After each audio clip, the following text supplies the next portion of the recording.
हिंदी का हम 3 चैप्टर कर चुके हैं। एक श्रम विभाजन और जाति प्रथा, दूसरा 20 का दांत और तीसरा भारत से हम क्या सीखे। ये 3 चैप्टर हो चुकी है। आपको यूट्यूब पे मेरा वीडियो मिल जाएगा, अपलोड कर दिए हैं हम तीनों, ठीक ना। आज जो चलेगा, आज का इम्पोर्टेंट और रोमांटिक चैप्टर है, जानते हैं क्या नाम है उसका?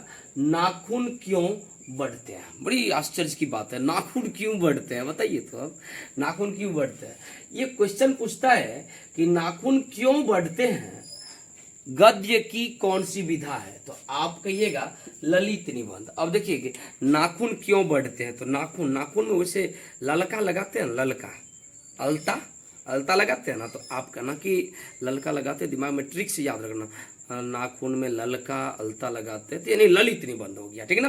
तो यानी नाखून क्यों बढ़ते हैं, गद्य की कौन सी विधा है, तो ललित निबंध। देखिए इस नाखून को अभी तक मैं हजारों बार काटे होंगे, लेकिन फिर भी बढ़ जाता है। निर्लज अपराधी के जैसे निर्लज बेशर्म बेहिया कहा जाए इसको ना, हर एक 3 दिन पे बढ़ जाएगा। तो हजारों बार काटे इसको, लेकिन फिर भी बढ़ जाता है। तो यानी नाखून क्यों बढ़ते हैं, पाठ का यदि लेखक का पूछेगा तो हजारी प्रसाद द्विवेदी, यानी हजारी यानी 1000 बार काटे, यानी हजारी प्रसाद द्विवेदी। ट्रिक से याद हो जाएगा आपको। फिर देखिए यदि ये पूछा जाए कि हजारी प्रसाद द्विवेदी जी का जन्म कब हुआ, यदि पूछा जाए क्वेश्चन हजारी प्रसाद द्विवेदी का जन्म कब हुआ, तो आप कहना 1907 ईस्वी में। कब हुआ? 1907 ईस्वी में हजारी प्रसाद द्विवेदी का जन्म हुआ 1907 में। कहां पर हुआ? तो बलिया उत्तर प्रदेश, मतलब उत्तर प्रदेश राज्य में बलिया जो है, बलिया में ही इसका जन्म हुआ 1907 ईस्वी में। तो यहाँ पे देखो एक और क्वेश्चन पूछ देता है कि हजारी प्रसाद द्विवेदी जी का जन्म किस राज्य में हुआ। हजारी प्रसाद द्विवेदी जी का जन्म किस राज्य में हुआ, तो आप कहिएगा उत्तर प्रदेश में। अरे भाई बुलडोजर बाबा के राज्य में, ठीक ना, बलिया में, उत्तर प्रदेश के बलिया में हो गया, ठीक ना। उनके बाद यदि इसके निधन की बात की जाए, क्या कि हजारी प्रसाद द्विवेदी जी का निधन कब हुआ, या हजारी प्रसाद द्विवेदी जी का मृत्यु कब हुआ, या हजारी प्रसाद द्विवेदी जी स्वर्गवास कब गए, तो आप कहिएगा 1979 ईस्वी में, 1979 ईस्वी में। और कहां पे हुआ था, तो दिल्ली में। क्वेश्चन ये भी पूछ देता है कि हजारी प्रसाद द्विवेदी जी का निधन कहां पर हुआ था, तो कहां पर हुआ था? दिल्ली में हुआ था। अच्छा, हजारी प्रसाद द्विवेदी जी का जन्म कहां हुआ? उत्तर प्रदेश में। अब बेचारा का निधन कहां हुआ? दिल्ली में। ये सब याद रखना, ये एग्जाम में कई बार पूछा भी गया है, ठीक ना। अब इसके जीवन में देखिए प्रमुख रचना, बहुत सारा रचना किया, देख रहे ना बोर्ड पे, बहुत सारा रचना किया। लेकिन आप देख के पहले मत डर जाइएगा, इतना आपको याद करने की कोई जरूरत नहीं। का है, आपको मास्टर थोड़े बनना है, पहले आपको 10th में रिजल्ट अच्छा करना है। तो हम इसमें 2-3 ठोपे ज्यादा जोड़ देंगे, उसी को याद रखिएगा, और वही पूछा भी जाएगा जी, वही पूछा भी जाता है, ठीक ना। जैसे देखो अशोक के फूल, ये अशोक के फूल जो है, ये हजारी प्रसाद द्विवेदी जी का प्रमुख रचना है। तो पूछ देगा एग्जाम में कि अशोक के फूल के रचनाकार कौन है, अशोक के फूल के रचनाकार कौन है, तो हजारी प्रसाद द्विवेदी जी। कल्पलता की रचनाकार कौन है, कल्पलता के रचनाकार कौन है, कल्पलता के रचनाकार कौन है, तो हजारी प्रसाद द्विवेदी जी। देखो भाई आप लोग घबराओ मत, 2-3 को बोले ना, हम बोलेंगे उसी में से आपको रह जाएगा। अशोक के फूल याद रख लेना, कल्पलता याद रख लेना। देखो विचार वाली बात जब भी आएगी, विचार वाला आंख मूंद लेना, हजारी प्रसाद द्विवेदी पे टिक कर देना। जब भी विचार देखना ना, जैसे विचार और वितर्क के लेखक कौन है, या विचार और वितर्क के रचनाकार कौन है, तो हजारी प्रसाद द्विवेदी। जैसे देखिए यहाँ पे विचार प्रवाह का भी हो गया कौन, हजारी प्रसाद द्विवेदी। विचार जब भी देखिएगा आप मार दीजिएगा हजारी प्रसाद द्विवेदी जी में। और कुटज का, देखिए पूछने वाला क्वेश्चन है ये कि कुटज का रचनाकार कौन है, तो कौन, हजारी प्रसाद द्विवेदी जी। हाँ, हजारी प्रसाद द्विवेदी जी का सबसे इंपॉर्टेंट रचना है, सबसे फेमस रचना है, सबसे ज्यादा प्रसिद्ध रचना है, ऐसा रचना है जो साहित्य अकादमी पुरस्कार भी दिला दिए हजारी प्रसाद द्विवेदी जी का, जो द्विवेदी जी को, यानी उसका नाम है आलोक पर्व। हजारी प्रसाद द्विवेदी जी को साहित्य अकादमी पुरस्कार दिलाने वाला उसका सबसे महत्वपूर्ण रचना का नाम है आलोक पर्व। तो याद रखना, ये ज्यादा इंपॉर्टेंट हो गया कि आलोक पर्व के रचनाकार कौन है, तो हजारी प्रसाद द्विवेदी जी, ठीक ना। उसके बाद देखिए प्राचीन भारत के कलात्मक विनोद, बाण भट्ट की आत्मकथा, ये भी देखिए बाण भट्ट के आत्मकथा के रचनाकार हो गए हजारी प्रसाद द्विवेदी। वैसे जितना भी बोर्ड पे आप देख रहे हो ना, सबके रचनाकार हजारी प्रसाद द्विवेदी जी है, तो इसको भी याद रखना है। बाण भट्ट की आत्मकथा को चारूचंद लेख, तब पुनर्नवा, अनाम दास का पोथा, कई बार पूछा भी गया है कि अनाम दास का पोथा के रचनाकार कौन है, तो हजारी प्रसाद द्विवेदी जी। सूर साहित्य, हमारे अंदाज से साहित्य वाला ज्यादा देखिएगा तो उसमें हजारी प्रसाद द्विवेदी जी ही मारना। और कबीर, देखिए कबीर नामक रचना जो किया है, कबीर का रचनाकार कौन हो गए, हजारी प्रसाद द्विवेदी जी। मध्यकालीन, देखिए प्राचीन भारत, मध्यकालीन भारत, ये सब के बारे में जो रहेगा तो हजारी प्रसाद द्विवेदी जी। नाथ संप्रदाय का भी लेखक हो गए हजारी प्रसाद द्विवेदी जी। कालिदास की लालित्य योजना, कालिदास, देखिए कालिदास के बारे में चर्चा की गई है। कालिदास कहे हैं कि सब पुराने अच्छे नहीं होते और सब नए खराब नहीं होते। देखिए कालिदास की लालित्य योजना, ये जो है ना, इसके भी रचनाकार हो गए हजारी प्रसाद द्विवेदी जी। हिंदी साहित्य का आदिकाल, इसका भी हो गए हजारी प्रसाद द्विवेदी जी। हिंदी साहित्य की, देखिए साहित्य जब भी देखना ना तो टिक मार देना हमारे अंदाज से हजारी प्रसाद द्विवेदी, यही ठीक भी होगा, ठीक है ना। पृथ्वीराज रासो, ये भी इंपॉर्टेंट है आपको, पृथ्वीराज रासो, इसका भी रचनाकार हो गया आपको हजारी प्रसाद द्विवेदी जी। नाथ सिद्धों की बनिया, और सबसे ज्यादा इंपॉर्टेंट है इसका क्या, विश्व भारती। ये विश्व भारती जो है एक पत्रिका है, विश्व भारती को ही कहा जाता है शांति निकेतन, यानी शांति निकेतन जो है विश्व भारती का ही दूसरा नाम है। कहेगा कि अब कोई पूछ देगा शांति निकेतन का दूसरा नाम बताओ, तो आप कहना विश्व भारती बोल दोगे ना। तो विश्व भारती नामक पत्रिका के संपादक कौन थे या रचनाकार कौन थे, तो कौन कहिएगा आप, हजारी प्रसाद द्विवेदी जी। या शांति निकेतन के रचनाकार कौन है, तो आप कहिएगा क्या, हजारी प्रसाद द्विवेदी जी। देखिए हम अभी मुख्य रूप से आलोक पर्व पे, बाण भट्ट की आत्मकथा पे, अनाम दास का पोथा, कबीर, उसके बाद पृथ्वीराज रासो, विश्व भारती, इन सबों पे विशेष जोर दिया, इन सबको याद रखिएगा। देखिए अभी हमने चर्चा तुरंत किया कि हजारी प्रसाद द्विवेदी जी को आलोक पर्व पे पुरस्कार भी मिला था। तो आइए अब बताएंगे कि कौन सा पुरस्कार मिला था। इसके जीवन में बहुत सारा पुरस्कार मिला। देखिए पुरस्कार का ढेर लाइन लगा हुआ है। आलोक पर्व पर इसको साहित्य अकादमी पुरस्कार मिला था। तो बहुत बार क्वेश्चन पूछा गया है कि हजारी प्रसाद द्विवेदी जी को आलोक पर्व पर कौन सा पुरस्कार दिया गया, तो या कौन सा पुरस्कार प्राप्त हुआ, तो आप कहिएगा साहित्य अकादमी पुरस्कार। या ऐसा भी क्वेश्चन पूछ सकता है आपको कि हजारी प्रसाद द्विवेदी को साहित्य अकादमी पुरस्कार किस रचना के लिए मिला, तो आप कहिएगा आलोक पर्व के लिए, ठीक है ना। देखिए फिर इसको भारत सरकार के द्वारा भी सम्मानित किया गया। भारत सरकार के द्वारा हजारी प्रसाद द्विवेदी जी को पद्म भूषण पुरस्कार दिया गया था। भारत सरकार के द्वारा हजारी प्रसाद द्विवेदी जी को कौन सा पुरस्कार, पद्म भूषण पुरस्कार दिया गया था, ठीक है ना। उसके बाद देखिए लखनऊ यूनिवर्सिटी के द्वारा भी इसको डी.लिट यानी डॉक्टर ऑफ लेटर का भी उपाधि दिया गया था, डी.लिट का, यानी लखनऊ विश्वविद्यालय के द्वारा। क्वेश्चन यदि आपसे पूछ दिया जाए कि हजारी प्रसाद द्विवेदी जी को लखनऊ विश्वविद्यालय के द्वारा कौन सी उपाधि दी गई थी, तो आप कहिएगा डी.लिट का, डॉक्टर ऑफ लेटर, ठीक है ना। उसके बाद यही पूछ दिया जाए कि भारत सरकार के द्वारा हजारी प्रसाद द्विवेदी जी को कौन सा पुरस्कार या कौन सी पुरस्कार से सम्मानित किया गया था, तो आप कहिएगा पद्म भूषण पुरस्कार। कभी कभी छोटा छोटा बच्चा जो है ना ऐसा प्रश्न पूछ देगा ना कि पापा जी वर्षा क्यों होती है, हाँ पापा जी आप खाना क्यों खाते हैं, आप क्यों पढ़ते हैं, अब ऐसा प्रश्न पूछ देगा कि उस बच्चा को समझाना मुश्किल हो जाता है। कभी कभी तो ये कह देगा कि पापा जी लोग शादी क्यों करते हैं। सही कह रहे हैं। एक छोटा सा बच्चा, एक लड़की थी, छोटा सा, बड़ी छोटा सा, ये कहती है लेखक साहब को, पापा पापा पापा नाखून क्यों बढ़ती है, नाखून। अब बताइए, चकराइए गया दिमाग, बताइए। हाँ, लेखक साहब को भी मालूम नहीं था कि नाखून क्यों बढ़ती है, तो कहां से जवाब देंगे बेचारे। ये बच्ची चक्कर में डाल देती है। तो एक क्वेश्चन पूछता है कभी कभी कि नाखून क्यों बढ़ती है, यह प्रश्न लेखक साहब से किसने पूछा था। तो आप कहिएगा एक छोटा सा नन्हा सा बच्ची, यानी एक लड़की पूछी थी लेखक साहब की।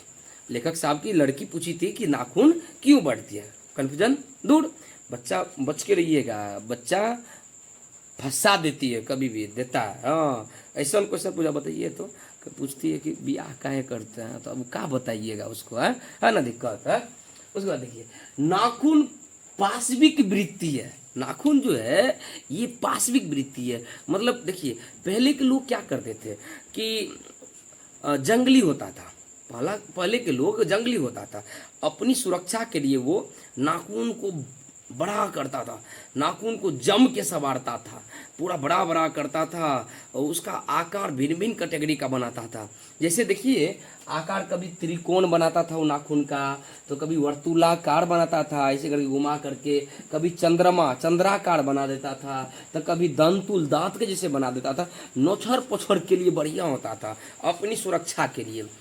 एक तो दांत था और एक उंगली था, तो दो औजार हमेशा आदमी के पास रहता था नोचरने के लिए। आजकल के देखिएगा ना, आजकल की लड़की को गुस्सा चढ़ेगा ना, पहले नोचरिए लगी, हाँ पूरा, नहीं हुआ तब ऊपर से दांत, ठीक। तो पहले नाखून से जब नहीं सुतरा तब दांत बैठा दिया, पावर डॉन ना। तो ये नहीं, देखिए पहले लोग सुरक्षा के लिए नाखून, उसके बाद दांत का इस्तेमाल करते थे। तो यहाँ पे ये जो है ना, नाखून जो है ना मनुष्य का पाशविक वृत्ति है, पशु वाली पहचान है कि तुम पहले जमाने में, प्राचीन काल में तुम पशु था। ये नाखून उसका प्रतीक है। ठीक समझ में आ रही है आपको। फिर देखो बाबू कि कभी भी देखो, अल्पज्ञ पिता जो होता है, अल्पज्ञ पिता, अब जैसे बेचारे नहीं जान रहे थे लेकिन ऐसा बात नहीं कह रहे कि अल्पज्ञ पिता है, पिता कोई भी हो। अब बताइए, अभी किसी भी तरह का क्वेश्चन, बच्चा ऐसा क्वेश्चन पूछेंगे कि चकरा डालेंगे, पापा जी बताइए आप बाजार क्यों जाते, अब उसको बोल दो सब्जी लाने, तो कौन सा सब्जी लाने, तो अब बोल दीजिए आप कटहल लाने, तो कटहल क्या होता है। अब जवाब देते देते देते हमारे अंदाज से रामायण महाभारत सब बन जाएगा, तो ये उसको संतुष्टि नहीं होगा। तो अल्पज्ञ पिता जो होता है ना, वो बड़ी दयनीय जीव होता है, बड़ा दयनीय, बड़ी दयालु होता है, ठीक है ना। देखिए पहले के टाइम में जो है ना, अपनी जान को सुरक्षित रखने के लिए, हाँ पहले के टाइम में अपनी जान को सुरक्षित रखने के लिए नाखून रखना बहुत जरूरी था। आजकल ना भटिस होता है पूरा। हाँ, पहले यही था, नोछर पछर, तब उसी से बचता था लोग, ठीक ना। हंसी लग रहा है आप लोग को ना। देखिए उसके बाद पहले के टाइम में जो है ना, नाखून, सॉरी पहले के टाइम में नहीं, नाखून जो है ना प्रत्येक 3 दिन पे, अभी तक हजारों लाखों बार काट चुके होंगे अपना लोग का, अभी हम भी बहुत बार काट चुके होंगे, लेकिन इसको काट दो फिर बढ़ जाएगा, काट दो फिर बढ़ जाएगा, काट दो फिर बढ़ जाएगा। बताइए तो, बढ़ जाता है। तो यानी ये निर्लज हो गया है ना, निर्लज जिसको बोलते लतखोर ना, निर्लज कहिए, बेशर्म कहिए, या बेहिया कहिए ना, निर्लज अपराधी जैसे हो गया ये। यानी नाखून को लेखक साहब कहे हैं निर्लज या बेहिया या बेशर्म अपराधी। क्लियर हो गया आपका। फिर देखो, ये प्रत्येक 3 दिन पे बढ़ जाता, काटिए और 3 दिन पे फिर हाजिर हो जाएगा ड्यूटी पे। फिर देखिए, दधीची मुनि की हड्डी से जो है ना, दधीची मुनि की हड्डी से इंद्र का वज्र बना। इंद्र भगवान ने है, देवताओं का राजा, बारिश का समय नहीं है आजकल जी, तो वो जो होता है क्या कहते हैं जी, भगवान इंद्र का, देवताओं के राजा इंद्र का वज्र जो बना है, वज्र वो दधीची मुनि की हड्डी से बना हुआ है, ठीक ना। एक देखिए कि कामसूत्र एक ग्रंथ है, कामसूत्र एक ग्रंथ है और कामसूत्र के रचनाकार हो गए वात्स्यायन। पूछ देगा कि कामसूत्र के रचनाकार कौन है, तो आप कहिएगा क्या, वात्स्यायन। कामसूत्र का रचनाकार हो गया कौन, वात्स्यायन। तो हम तो अभी तुरंत बतेबे कि आपको पहले के मनुष्य जो है ना अपने नाखून को बड़ी सवारता था, सजाता था, एक एक कटे बड़ा बड़ा। अभी देखते हैं ना पूरे लड़के लोग क्या करे, बड़ा बड़ा नाखून रखेगी, इतना बड़ा बड़ा बड़ा, संजोग से यदि भौकी ना तो ये पूरा चुभी 1 इंची चुभ जाएगा। हाँ, त्रिकोण, वर्तुलाकार, चंद्राकार, दंतुल टाइप का बनाती थी, भिन्न भिन्न कैटेगरी का, ताकि स्मार्ट लगे ये नाखून, ठीक ना। एक चीज देखो, क्वेश्चन पूछता है कि किस देश के लोग बड़े बड़े नाखूनों को पसंद करते हैं। किस देश के लोग बड़े बड़े नाखूनों को पसंद करते हैं, तो गोंड देश के लोग, यानी गोंड देश के लोग जो है बड़े बड़े नाखूनों को पसंद करते हैं। अच्छा, कभी एक क्वेश्चन और पूछ देता है कि किस देश के लोग छोटे छोटे नाखून को, छोटे, सबका तो अपना चॉइस नहीं होता है, कुछ ऐसा देश है जो बड़े नाखून को पसंद करता है, तो कहीं कहीं छोटे नाखूनों का, बड़े नाखूनों को पसंद करता है गोंड देश के लोग। और कहेगा क्वेश्चन यदि पूछ दिया कि किस देश के लोग छोटे छोटे नाखूनों को पसंद करता है, तो दाक्षिणात्य देश के लोग, दाक्षिणात्य देश के लोग छोटे छोटे नखों को पसंद करता है। आज से 2000 साल पहले के लोग नाखून को जम के संवारता था। आज से 2000 साल पहले की बात, आज की बात। आज तो नेल पॉलिश ये वगैरह वगैरह बहुत सारा अलता वगैरह आता है, वो लगाता है लोग, लेकिन आज से पहले भी 2000 साल पहले की भी बात है। 2000 साल पहले भी मनुष्य अपने नाखूनों को पूरा जम के संवारता था। पूरा किए हैं आप लोग? अरे भाई नहीं किए तो 1-2 साल रुको ना यार, 2-4 साल रुको ना, साली हो जाएगी, पूरा रंग देगी। हाँ, हमको भी इनवाइट करना, ठीक ना। ये देखिए, नाखूनों को जम के संवारता था। उसके बाद नाखून एक होता है सहजात वृत्ति। कुछ ऐसी गुण है मनुष्य के अंदर जो मनुष्य चाहता है कि ऐसा ना हो, लेकिन ऑटोमेटिक आ जाएगा। कुछ ऐसा गुण मनुष्य के शरीर में है प्राचीन काल से ही कि जो चाहिएगा कि नहीं उत्पन्न हो, लेकिन उत्पन्न हो जाएगा। जैसे देखिए, कोई चाहता है कि दाढ़ी आवे, हमारे अंदाज से तो नहीं चाहता होगा, लेकिन ये क्या करेगा, निकल जाएगा, इसको फिर कुदाल लेके छाट लीजिए ना। तो वही होता है, ये सहजात वृत्ति है। कोई नहीं चाहता है कि नाखून बढ़े, लेकिन ये बढ़ जाता है। जैसे देखिए, दांत जो है ना, दांत दोबारा, कोई सोचता है कि मेरा दांत टूट जाए, नहीं ना, लेकिन टूट के फिर आ गया।